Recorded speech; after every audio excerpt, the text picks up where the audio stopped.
घरे निया लगी जीवंत जलिगले भाई भौणी।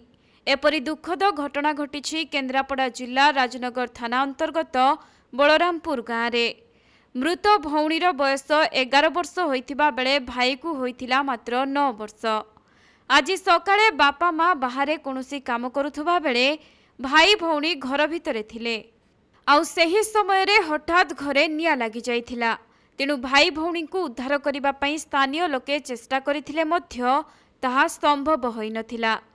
काहेकिना सेतेबेळकु निया चारिआडकु व्यापी जाइथिला।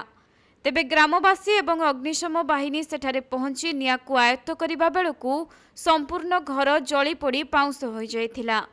सेपटे घरे किपरि निया लागिला तार कारण जଣା पड़ी नाही, किंतु ग्यास टांकी फाटिबारु घरे निया लागिथिबा संदेह करा जाउछि।